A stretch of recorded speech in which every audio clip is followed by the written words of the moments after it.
Bonjour les CM2. Alors aujourd'hui, je vais faire quelques rappels de ce que nous avions vu lors de la séance précédente sur les fractions qui étaient égales à un nombre entier. Et puis après, on va apprendre à décomposer une fraction sous forme d'un nombre entier et d'une fraction plus petite que 1. Alors tout d'abord, je fais quelques rappels. Je te rappelle, comme nous avions vu, que la barre de fraction veut toujours dire diviser. Donc pour savoir si une fraction est égale à un nombre entier, en fait, il faut diviser le numérateur par le dénominateur. Par exemple, ici pour 27 tiers, le numérateur est 27, le dénominateur est 3. Donc je divise et pour voir si c'est égal à un nombre entier. Donc dans ma tête, je fais 27 divisé par 3. Alors, 27 divisé par 3, je cherche dans la table de 3, je veux atteindre 27. Eh bien, je m'aperçois que 27 divisé par 3, c'est égal à 9. Et si le reste est bien égal à 0, comme c'est le cas ici, la fraction, on peut dire, est égale à un nombre entier. Et ici, le nombre entier que nous avons trouvé, c'est 9. Je te rappelle que ce qu'on appelle un nombre entier, c'est 1, 2, 3, 4, 5, 6, 7, 8, 9, etc., jusqu'à des millions et des milliards. Une fraction peut être égale à un nombre entier, comme on vient de trouver ici 9, mais une fraction n'est pas toujours égale à un nombre entier. C'est pour ça qu'on divise dans notre tête. Alors prenons un autre exemple. Ici, je m'intéresse à cette fraction-ci, 35 cinquièmes. Je cherche à savoir si elle est égale à un nombre entier. Donc je divise. Je fais 35 divisé par 5, puisque la barre de fraction, je te le rappelle, tu dois vraiment t'en souvenir et ça doit être un réflexe, veut dire diviser. 35 divisé par 5, je cherche dans la table de 5 et finalement je trouve 7 parce que 7 fois 5, 35. Donc cette fraction est bien égale à un nombre entier puisque le reste est de 0. Ce cas-ci maintenant 81 neuvième. Donc je cherche également à savoir si cette fraction est égale à un nombre entier. Donc je fais dans ma tête 81 divisé par 9. Je cherche dans la table de 9, je veux atteindre 81. Je m'aperçois que c'est 9 fois 9. Donc 81 divisé par 9, c'est égal à 9. Et le reste est bien de 0. Donc la fraction est égale à un nombre entier.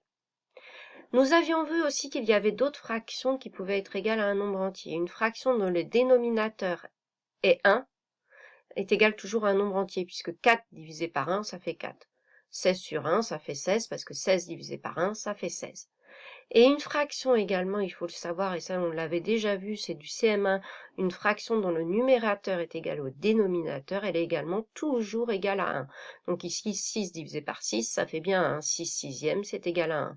16 seizième, ou 16 divisé par 16, dans 16, combien de fois 16? J'ai bien une fois, donc c'est égal à 1.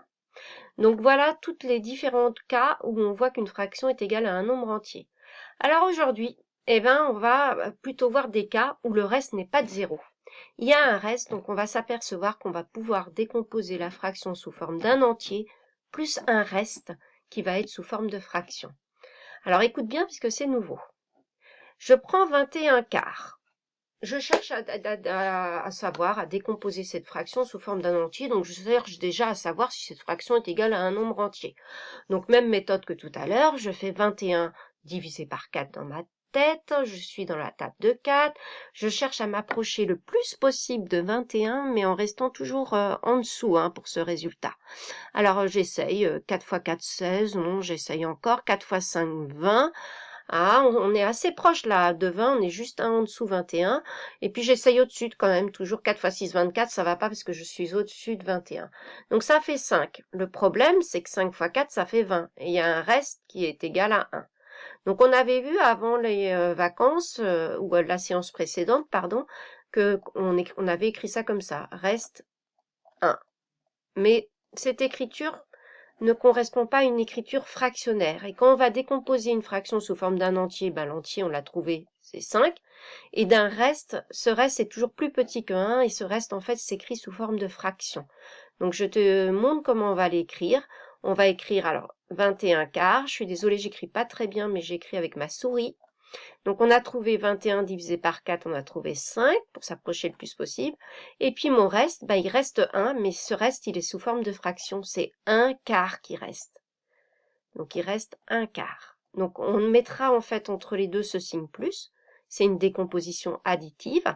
Et mon reste, je l'écris toujours sous forme de fraction. Et il reste 1, mais 1 quart. D'accord? Puisqu'on était sous un dénominateur qui était de 4. Essayons maintenant 14 quarts. De nouveau, je cherche à diviser 14 divisé par 4. Bon, dans ma tête, je suis dans la table de 4. J'essaye de m'approcher le plus possible de 14. Alors, moi, j'essaye au hasard. 4 fois 4, 16, ça va pas, je suis au-dessus. Donc, je vais redescendre. 4 fois 3, 12. Ça, c'est pas mal. Donc, 14 quarts, ça serait égal à 3. 3 fois 4, ça fait 12. Ah, et pour aller à 14, il me reste 2. Mais attention, ce reste, on l'écrit avec le plus sous forme de fraction. Donc, c'est 2 quarts. Donc, je te montre un peu ici à côté ce que tu auras dans la leçon. 21 quarts. Pardon, c'était pour le cas numéro 1. 21 quarts qu'on avait ici. Donc, j'ai fait 21 divisé par 4 dans ma tête. Ça fait 5. Je m'approche le plus possible. Et il reste 1. Ça, c'est ce qu'on écrivait au départ. Mais maintenant, sous forme fractionnaire, on va l'écrire comme ça. 21 quarts est égal à 5, plus mon reste qui est de 1 quart. Donc, ici, ce 5, évidemment, c'est un nombre entier. Qui correspond à 1, 2, 3, 4, 5, c'est un nombre entier, donc c'est la partie entière. Et ce 1 quart, eh bien, c'est une fraction, et cette fraction sera toujours plus petite que 1. Et on appelle ça la partie fractionnaire. Donc, 14 quarts, nous l'avons fait. Je ne sais pas pourquoi je l'ai écrit 2 fois, je ne devais pas être bien réveillée. Alors, on passe à la suivante, on continue. Alors, le premier, on le refait ensemble et les 2 autres, tu devras les faire toi-même sur ton ardoise ou sur une feuille de brouillon.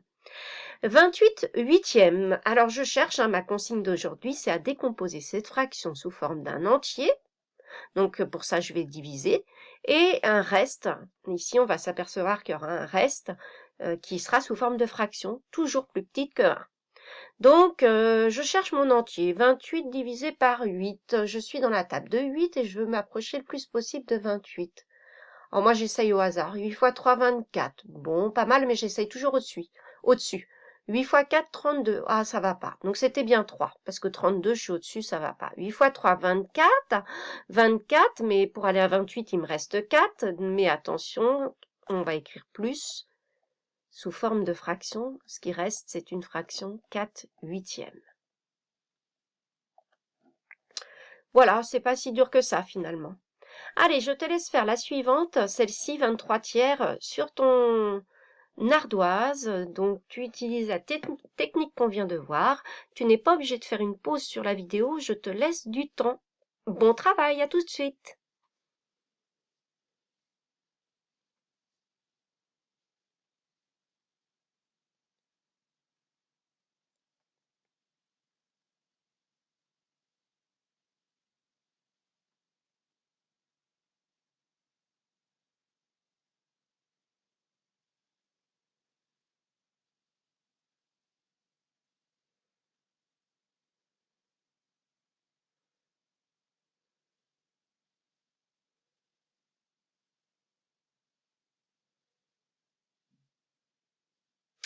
Alors, je pense que tu as eu le temps, je corrige avec toi, regarde bien si tu as trouvé la même chose en même temps ou écoute bien la correction s'il y a une erreur. 23 tiers, je cherche à décomposer cette fraction sous forme d'un entier et d'une fraction plus petite que 1.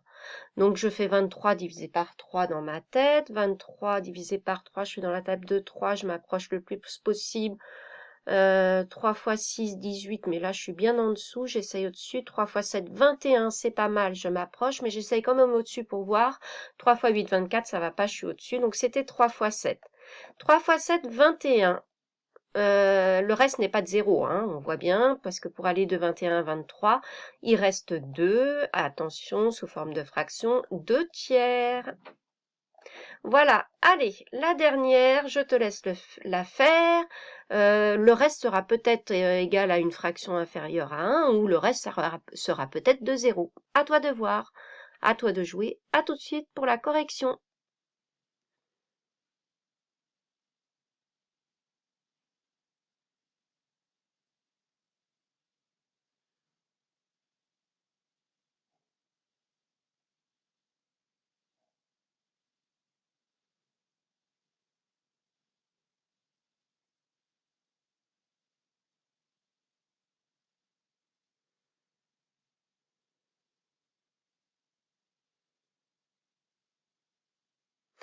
Alors, on va corriger ensemble. Donc 40 cinquièmes. Je cherche à décomposer cette fraction sous forme d'un entier et éventuellement d'une fraction plus petite que 1 s'il y a un reste.